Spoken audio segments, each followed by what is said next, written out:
This is actually like the 7th time I recorded this video. I had my memory run out because I put the wrong memory card in. Yesterday I accidentally had the off-speed recording on while shooting my Blackmagic. I had my cats interrupting me like 1,000 times. I have work texting me. Very difficult to get done, but here we are. My light almost just fell.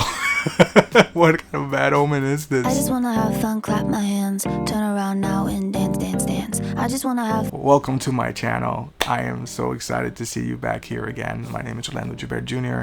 I am an independent filmmaker based out of the New York City, New Jersey area. As independent filmmakers, we're living in the golden age of indie filmmaking. We have brands like Blackmagic, Small Rig, Falcon Eyes, Aputure, Amaran, all being Godox, all being really helpful to support content creators and independent filmmakers.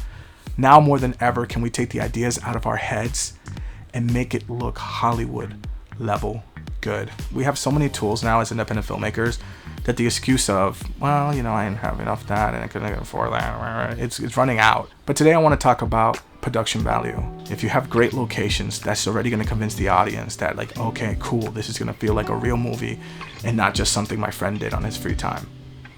So what are some tips? Number one, avoid big cities. Just New York City, LA, Miami. Avoid dialogues in big cities. Avoid big scenes in big cities. If you're doing B-roll, cool, you might be able to get away with that on a running gun style, but if you have to set up a light, if you have to set up a sound person, you're gonna fail, because the cops are gonna come, they're gonna shut you down, they're gonna give you a ticket, and it's just not worth the fucking trouble. Number two, don't be afraid of no. No is something that we get in our lives a lot, especially in this industry. In fact, I just got my rejection letter for my film in the Tribeca Film Festival. Tribeca is a film festival that I love, and I was hoping that this would be the year that my project would get in, and it didn't, and that sucks. But it's part of the journey, it's part of the process. Don't be afraid of no. Talk to your friends and families. Ask them, hey, can I shoot in your backyard? Hey, you have a pool. You mind if I go there for a couple hours to shoot a scene of people swimming in the pool? It's gonna be real quick. We can have a little bit of a party afterwards. In this life, we have an opportunity to meet an abundance of people, and some become friends, some become acquaintances, but a lot of people wanna see you succeed. Making it into this industry is very difficult, and when someone makes it that they know, there's a sense of pride on it. Just reach out to your connections and see if they have access to this. And one of the biggest tips I can give you is, if you're gonna shoot running gun, be respectful of where you shoot. The world doesn't revolve around you. It's very important that if you're shooting there, be respectful of the neighborhood, be respectful of your surroundings. If cars are passing on, it's not their responsibility to stop. We had a scene we shot in Bayonne, and it was just a random neighborhood. Neighbors saw us, they thought it was great. They're like, where is this gonna be on? We told them Amazon. They're like, oh, that's great. And it was a long dialogue scene. It was about a 5-minute dialogue scene back and forth. And we wanted to get the nice golden hour hitting them, because it was a really nice golden hour glow.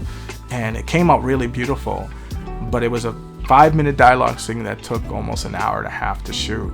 Actually, I think we did it 30 minutes because we only had so much golden hour, and we didn't have access to tools like I have today, where I can just, you know, set up a C-stand and put on a light there to light my client, to light my actors or something like that.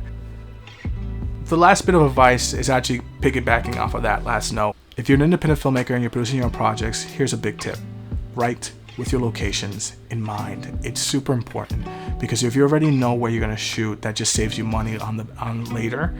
And it will help you write your scenes. You know, you have an access to a bathroom. You already know what the bathroom looks like, so you can write some scenes with that in mind. It just makes things a lot simpler, and it's one of the best advice I can give you when you're starting out. If you are shooting a film in your house, you're like, well, my house looks boring. Well, you know, Amazon it up. Get a couple plants, you know, make things to look a little bit more interesting. Get a couple lights and whatnot. Obviously, we're gonna ignore this side of the image, but you want to make sure that you have everything you can that can spice it up. Talk to a production set design person, and just go from there. Anyway, that's all I got for you guys today. I hope these tips are super helpful. I'm gonna try to make these videos weekly, or at least bi-weekly. But thank you so much for watching. So please leave a comment, a like, a dislike, I don't care. Subscribe. I love you guys. Have a good one.